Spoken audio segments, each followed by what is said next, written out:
Lucas, capítulo 10, versículos de 38 a 42. Escutem a palavra do Senhor. Indo eles de caminho, entrou Jesus num povoado, e certa mulher, chamada Marta, hospedou-o na sua casa. Tinha ela uma irmã chamada Maria, e esta quedava-se assentada aos pés do Senhor, a ouvir-lhe os ensinamentos. Marta agitava-se de um lado para o outro, ocupada em muitos serviços.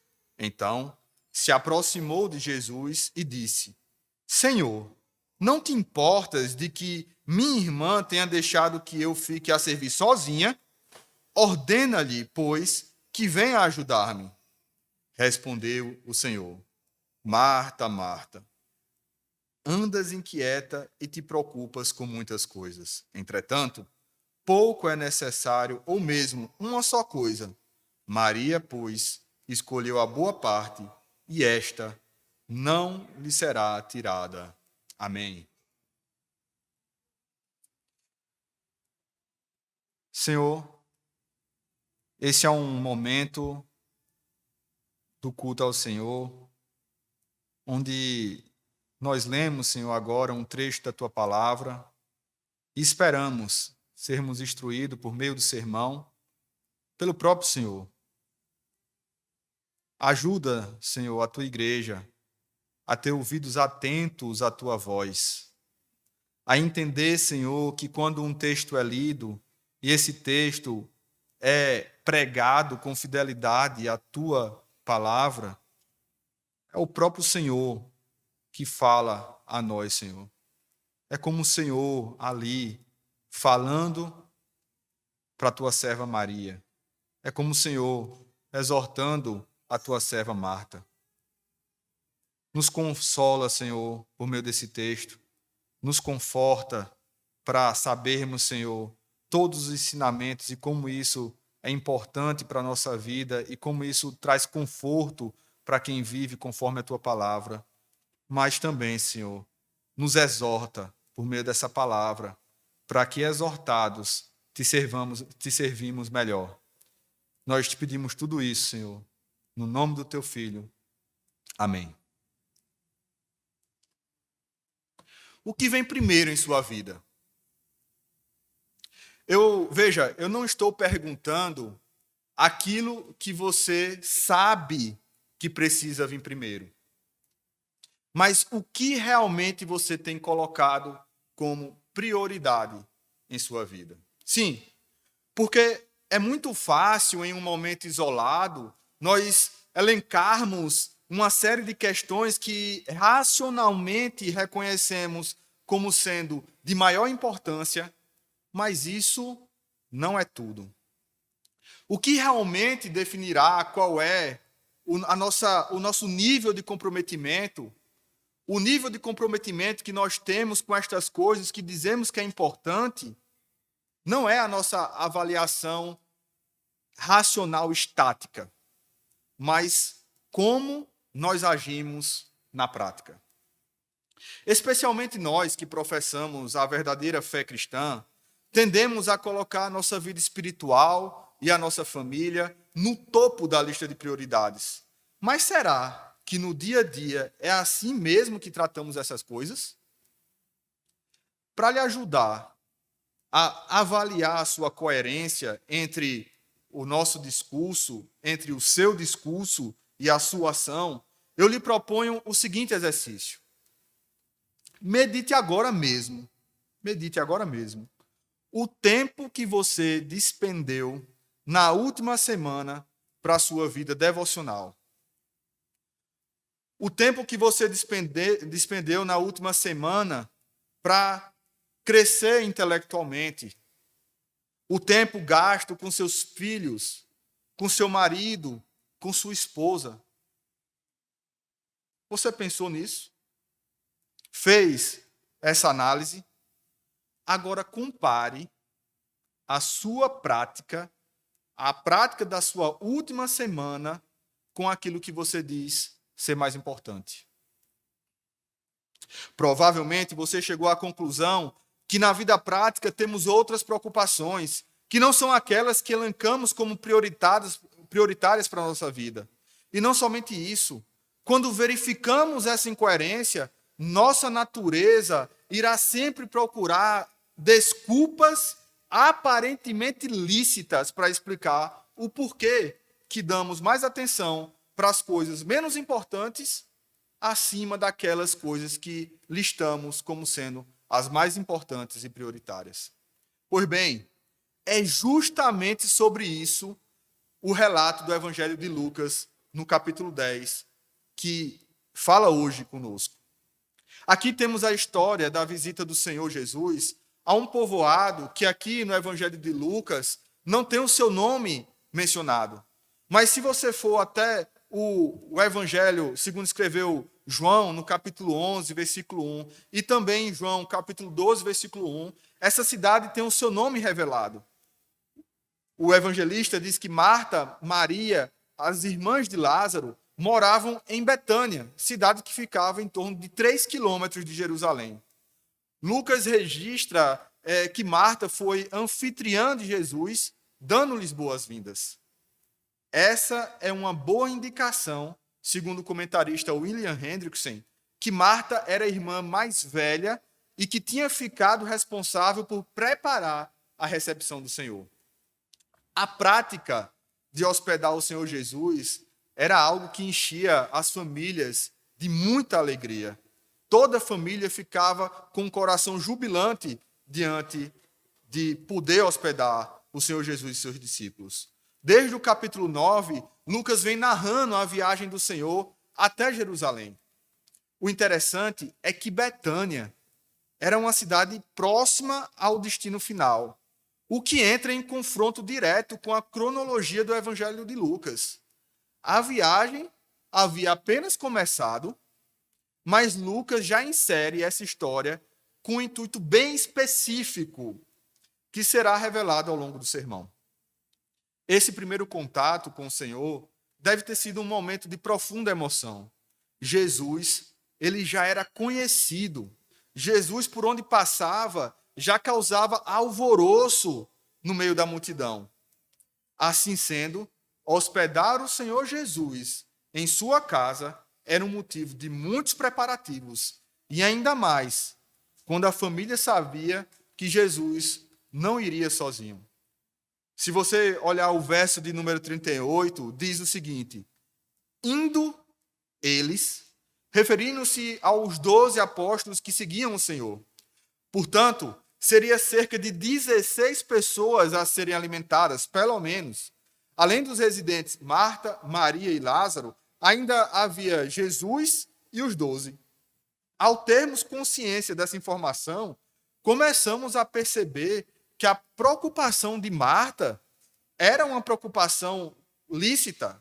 A preocupação de Marta com os preparativos da casa em receber Jesus era não só compreensível, não só lícito, era realmente necessário. Então, por que Marta foi repreendida pelo Senhor? Para que possamos entender bem qual era o princípio que Jesus está usando aqui, é necessário avaliar pelo menos duas perspectivas dessa narrativa. A primeira, a perspectiva sob o olhar de Marta, e a segunda, a perspectiva sobre... Aliás, a primeira perspectiva sobre o olhar de Maria e a segunda perspectiva sobre o olhar de Marta.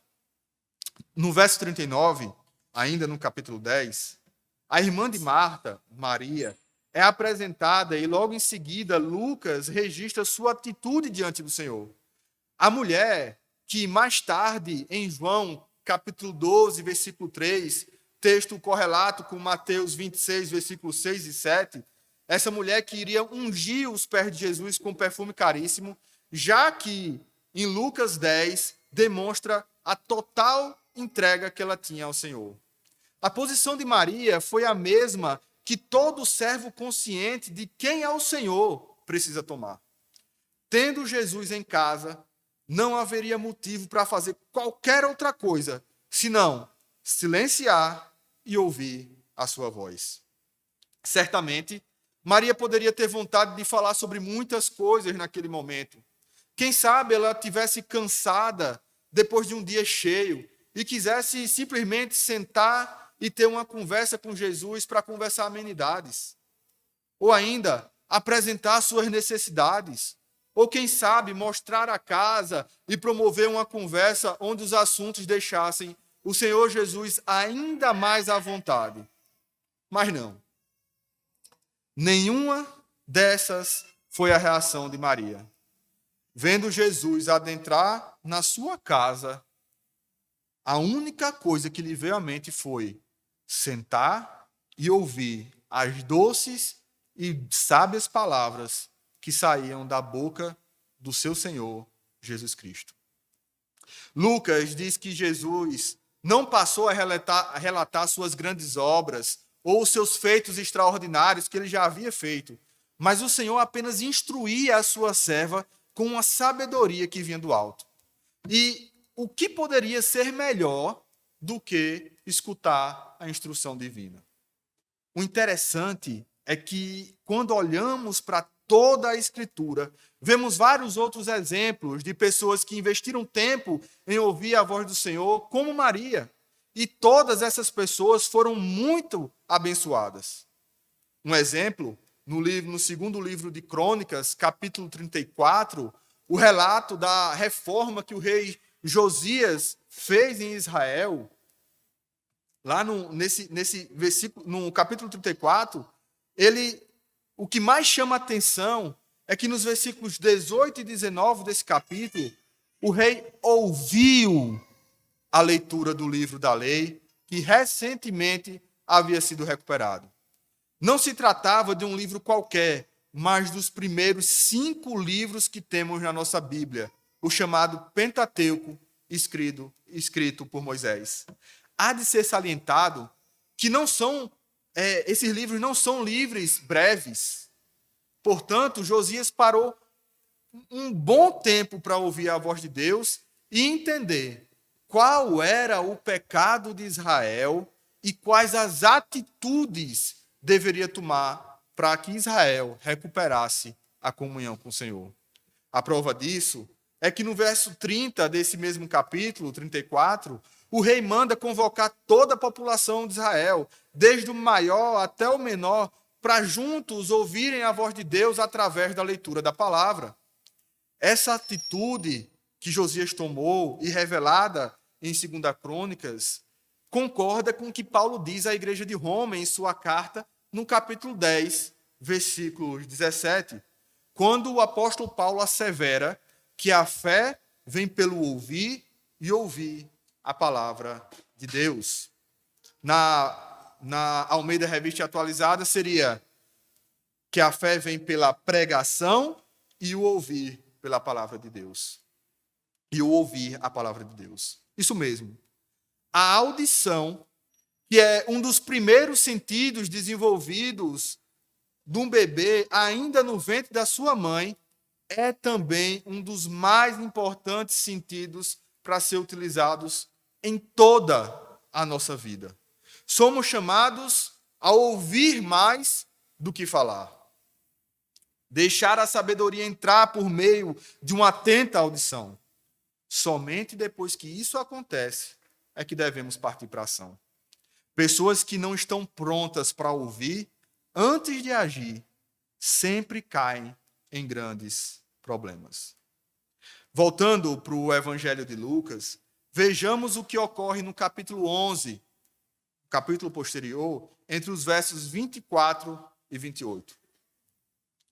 Nessa passagem, Jesus responde a uma mulher que havia ficado maravilhado com a expulsão dos demônios realizados pelo Senhor. Aquela cena foi tão forte para aquela mulher que a reação dela foi bem dizer à mãe de Jesus por ter concebido um homem de tamanha envergadura espiritual. Ele, porém, a responde dizendo: bem-aventurado, na verdade, é todo aquele que ouve e obedece à palavra de Deus. entre os versos 27 e 32 desse mesmo capítulo, diante de uma multidão, o Messias diz que a palavra é o único sinal permanente deixado por todas as gerações para que o mundo se renda a Cristo e se converta do seu pecado. Assim como foi para Nínive através da pregação de Jonas. A maior de todas as bem-aventuranças é ter ouvidos atentos à voz do Senhor. Portanto, a atitude de Maria se apoia no compromisso que toda a Escritura exige dos homens, que é ouvir a voz de Deus e tê-la como a maior de suas prioridades. Ela estava certa, e ainda que sua irmã a repreendesse, sua atenção havia sido tomada pelo que há de mais importante, e quem está ciente disso não escuta as vozes contrárias do mundo. Tendo analisado esse ponto de vista, essa perspectiva de Maria para a sua tomada de decisão, eu lhe questiono: você faria o mesmo que ela? Você acha que ela realmente agiu corretamente ou não? Pense um pouco. Será que você faria o mesmo em seu lugar ou estaria preocupado com a organização da casa, com a mesa posta, da quantidade ou qualidade dos alimentos? Ora, do que vale uma casa organizada, limpa e com mesa farta, quando ali ninguém dá ouvidos ao Senhor? Essa família pode até conseguir uma boa reputação na sociedade, ser reconhecida como homens, uma família hospitaleira, mas diante de Deus são vistos como péssimos anfitriões, porque negaram o nosso Senhor Jesus Cristo. Vejamos agora, a partir de outra perspectiva, a perspectiva sob o olhar de Marta. Meus irmãos, ninguém pode duvidar da imensa cordialidade de Marta. Marta, ela estava disposta a ser muito cordial no trato para receber o Senhor e a sua comitiva. Era muita gente para ser acomodada, alimentada, e além disso, não se tratava de pessoas comuns. Ela iria receber nada mais, nada menos que o Senhor Jesus e seus discípulos. Marta tinha o prazer de entregar o seu melhor para aqueles homens que viajavam pregando a palavra de Deus. O texto diz que na ânsia de oferecer o melhor, Marta agitava-se de um lado para o outro em muito serviço. Não posso ler esse texto sem me lembrar de duas ótimas donas de casa que sempre exibiram cenas parecidas com a de Lucas 10. Todas as vezes que alguém resolveu lhe fazer uma visita, falo da minha tia-avó, Dona Vasti, e a minha avó, Alacoque, em saudosa memória, tia-avó e avó do pastor Augusto. Essas duas mulheres, sofrendo com limitações de suas idades, avançadas jamais pouparam esforços para receber da melhor maneira aqueles que chegaram às suas casas, mesmo naquelas visitas não programadas. Elas simplesmente não paravam um só minuto até que todos estivessem bem acomodados e bem alimentados. Entretanto, um problema recorrente nas reuniões da família é que as anfitriões sempre acabam cansadas e perdem o melhor da conversa. Mas, no caso de Marta, a Bíblia nos relata uma situação muito mais grave.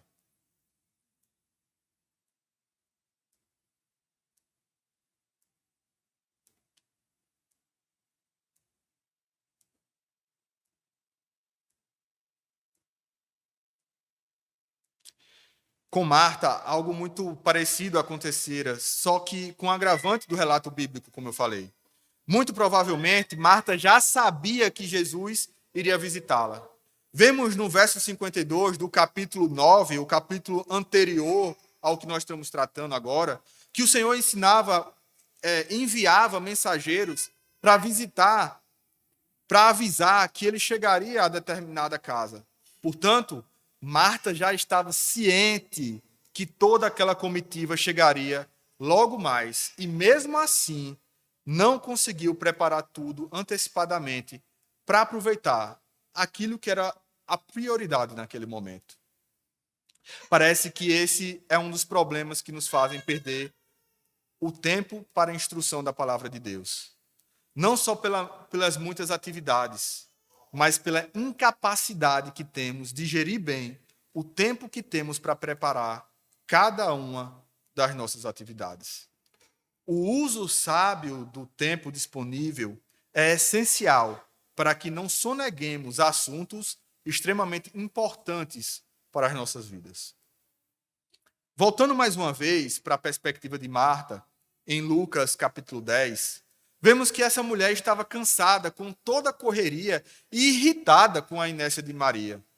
Nesse momento, ela procura Jesus para questionar-lhe sobre a atitude de Maria.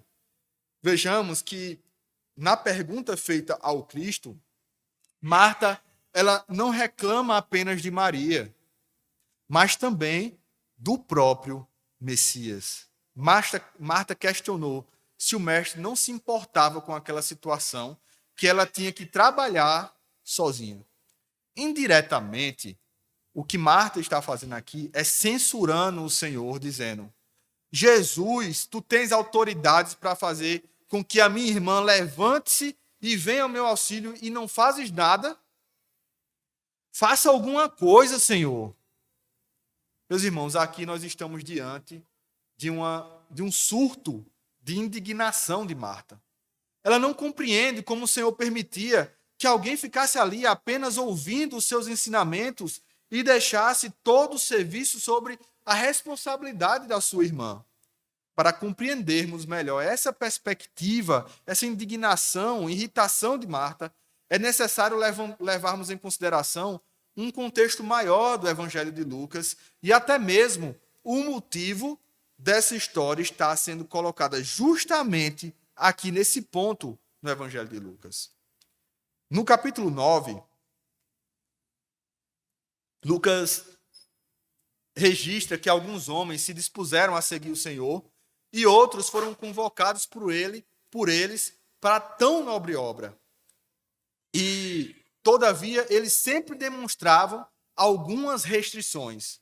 Abra comigo, por favor, no capítulo 9 que mencionamos, no versículos 23 ao versículo 27.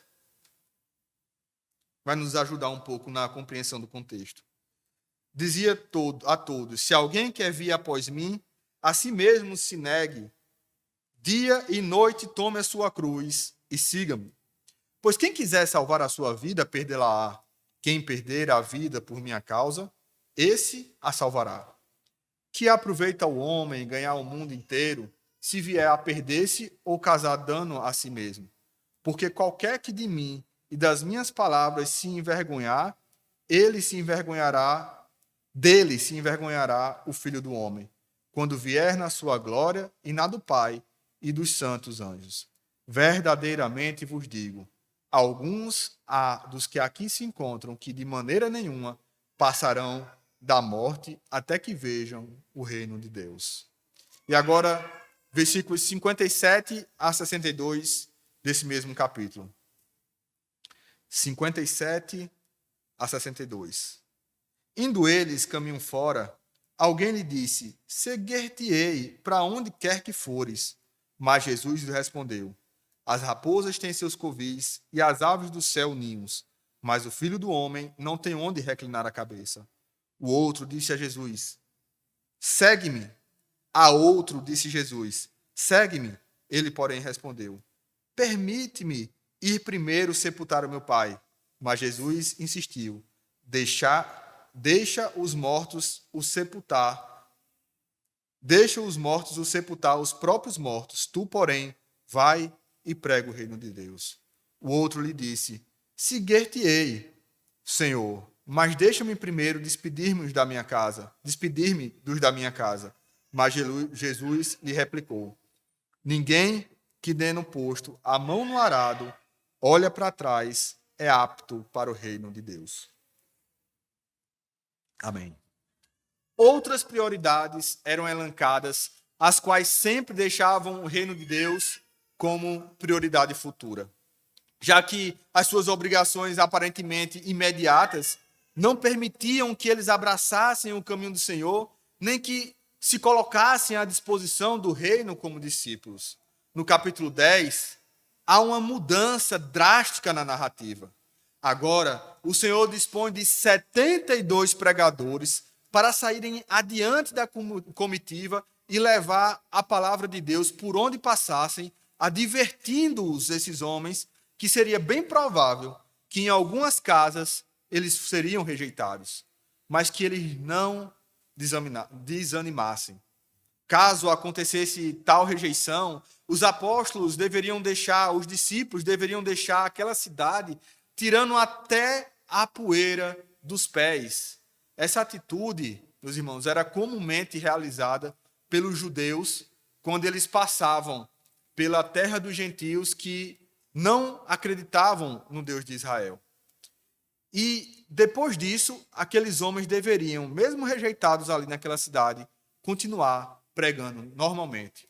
Abra comigo agora, dos versículos 1 a 12 de Lucas capítulo 10. Depois disto, o Senhor designou outros 70 e os enviou de 2 em 2 para que os precedessem em cada cidade e lugar onde ele estava para ir. E lhes fez a seguinte advertência: a seara é grande, mas os trabalhadores são poucos. Rogai, pois, ao Senhor da seara que mande mais trabalhadores para a sua seara. Ide, eis que vos envio como cordeiros para o meio de lobos. Não leveis bolsa, nem alforge, nem sandálias, e a ninguém saudeis pelo caminho. Ao entrardes numa casa, dizei antes de tudo, paz seja com esta casa. Se houver ali um filho da paz, repousará sobre ele a vossa paz. Se não houver, ela voltará sobre vós. Permanecei na mesma casa, comendo e bebendo do que eles tiverem, porque digno é o trabalhador do seu salário. Não andeis a mudar de casa em casa. Quando entrardes numa cidade, e ali vos receberem, comei do que vos for oferecido. Curai os enfermos que nela houver, e anunciai-lhes: a vós outros está próximo o reino de Deus.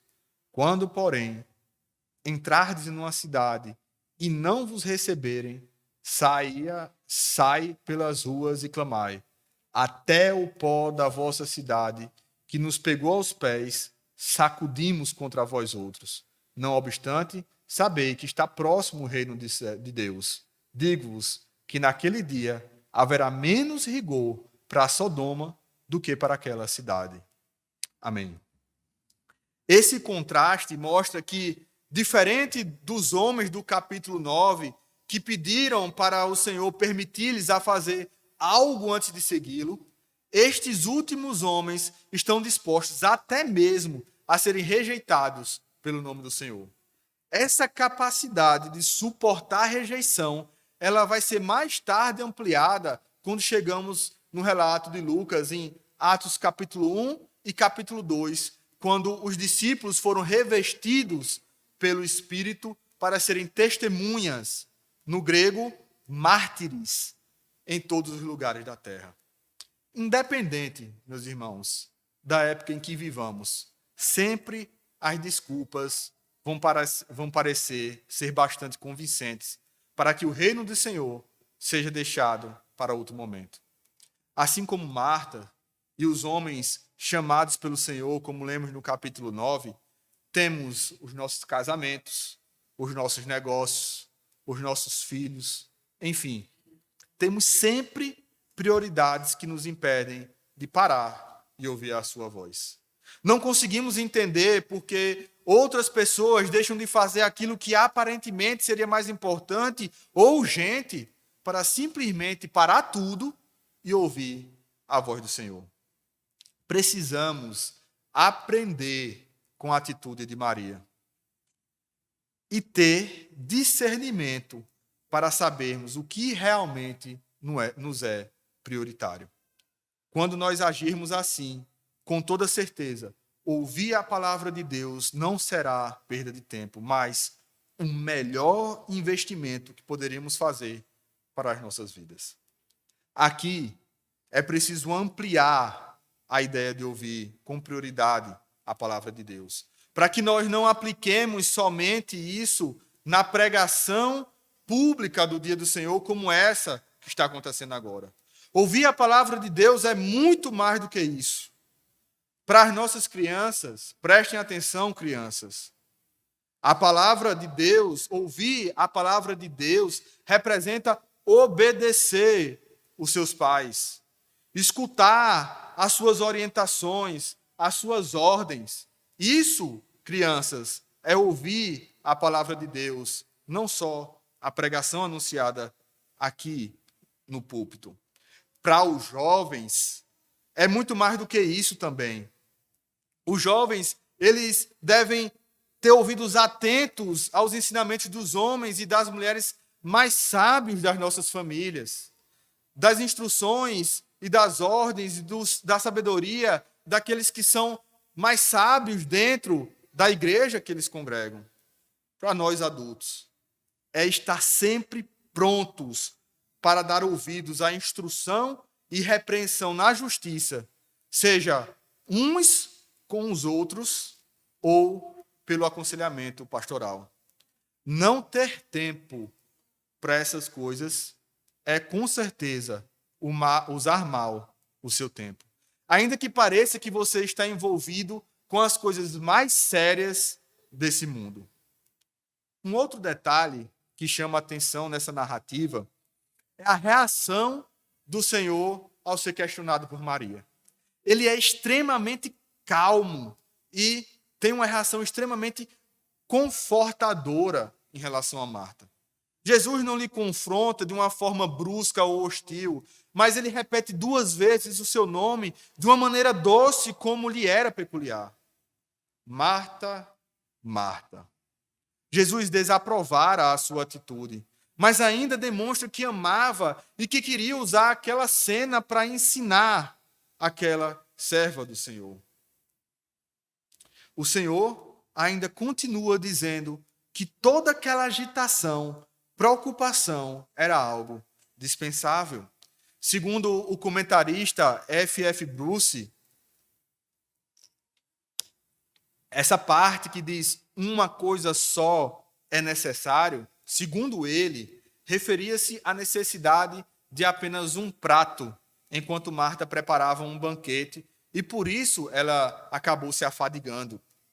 Porém, concordo com William Hendrickson quando ele diz que, na verdade, aqui Jesus apenas quis adverti-la quanto à ânsia de fazer outras atividades quando a principal havia sido deixada de lado, que seria sentar e ouvir o Senhor. Imagina o que Marta pensou naquele momento.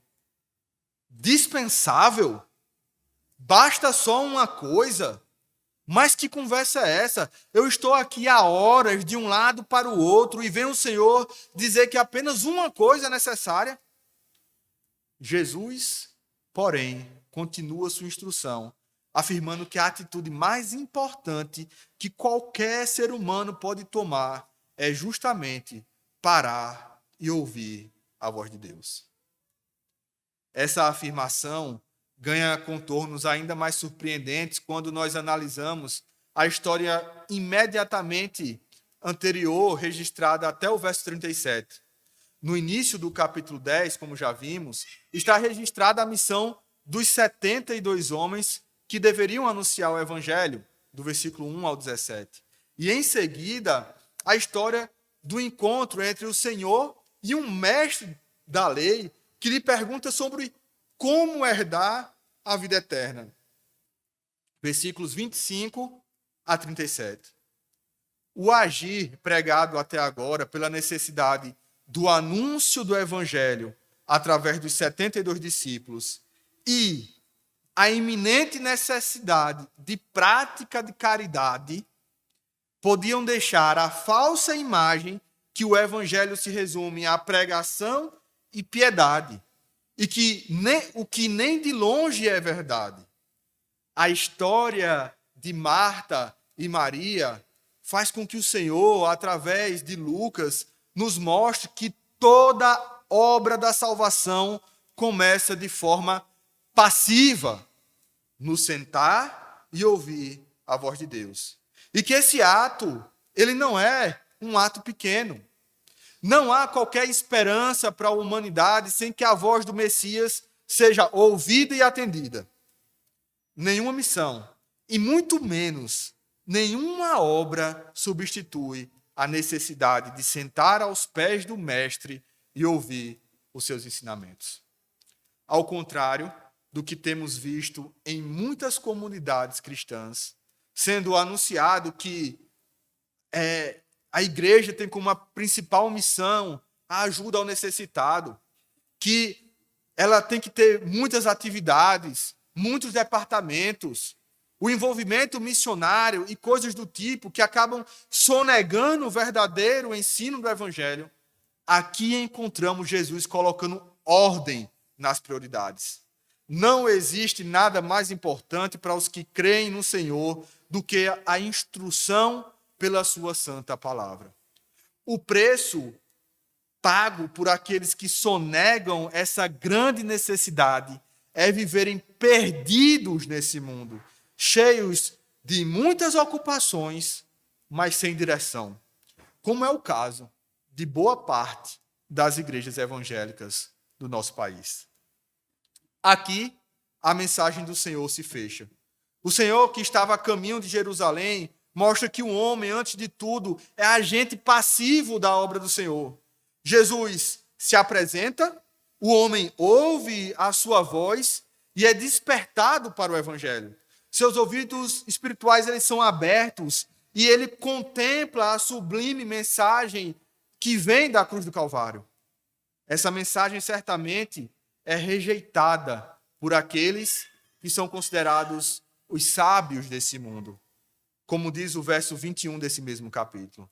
Mas os que são iluminados por essa mensagem dão graças, porque o Senhor resolveu revelá-la aos humildes de coração. Essa é a mensagem contida no Sermão do Monte, Mateus 5, versículo 3. Bem-aventurados os humildes de espírito, porque deles é o reino dos céus. A herança da vida eterna não está contida nas obras pelas quais o homem busca desenfreadamente agradar a Deus. Até porque, pelas obras, ninguém será salvo. Nossa prioridade precisa ser para tudo que estamos fazendo, sentar e ouvir a voz do Senhor e confiar na sua providência. Essa seria uma atitude louvável, não apenas para Marta e Maria. Essa atitude seria louvável para todos os homens em qualquer tempo. A prioridade da vida humana não é trabalhar, não é criar filhos, não é muito menos se divertir. O que mais nos importa, como homens, é cultivar uma vida aos pés do Senhor, ouvindo a sua voz. Porque, como disse o salmista no Salmo 119, versículo 105, lâmpada para os meus pés e luz para o meu caminho é a tua palavra. É necessário, para fechar essa mensagem, algumas lições finais. Em primeiro lugar, pare de dar desculpas. Pare de dar desculpas. Não é que você não tem tempo para as coisas de Deus. É que você se envolveu com as questões da sua preferência que agora se tornaram as suas prioridades. Dedicar tempo àquilo que é desse mundo não é apenas bom, é necessário, meus irmãos. Mas, todavia, dedicar mais tempo ao que é temporal do que àquilo que é eterno não é apenas mal, não é apenas pecado, mas é tolice. Isso, na verdade, sim, se traduz em perda de tempo. Em segundo lugar, como lição final desse texto, você jamais poderá aprender a servir Deus melhor como dona de casa, como pai, como mãe, como servo, como senhor, marido e esposa, se primeiro não parar para ouvir o que Deus tem a dizer sobre todas estas coisas. Cada uma dessas atividades pode sim glorificar a Deus, glorificar ao Senhor, mas se elas tomarem o lugar do próprio Deus, certamente você vai ter sérios problemas. Primeiro, ouça a voz do Senhor. Depois, haja conforme essa voz.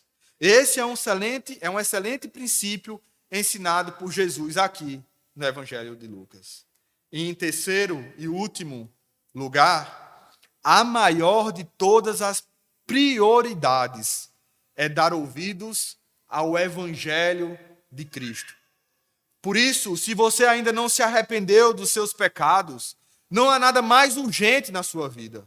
Não adianta querer se tornar um grande conhecedor de teologia e dizer que isso é ouvir as palavras de Jesus. Não é.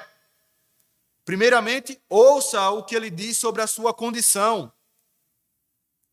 Você está morto nos seus delitos e nos seus pecados. Dê-lhe ouvidos ao Evangelho de Cristo. Peça perdão. E só então, suplique para que ele lhe ensine a servir-lhe de um modo agradável ao Senhor. Daí em diante, Cristo olhará para o seu trabalho e não apenas se agradará, mas lhe dará grandes recompensas. Ouça o Senhor e sirva-o com as primícias do seu tempo. Amém. Vamos orar mais uma vez.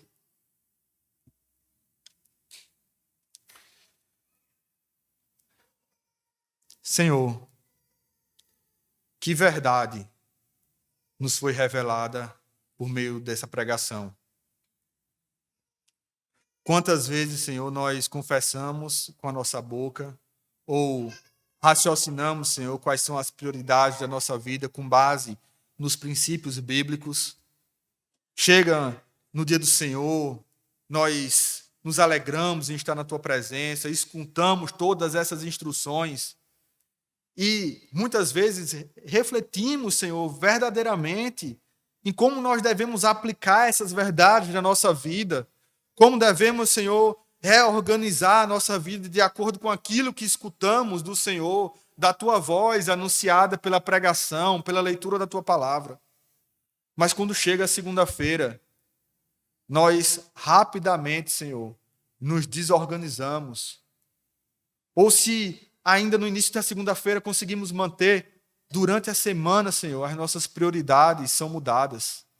O mundo, Senhor, nos sufoca. As coisas desse mundo, Senhor, nos faz mudar de prioridade. Tem misericórdia de nós, Senhor. Nos ajuda, Senhor, a colocarmos a nossa vida em ordem.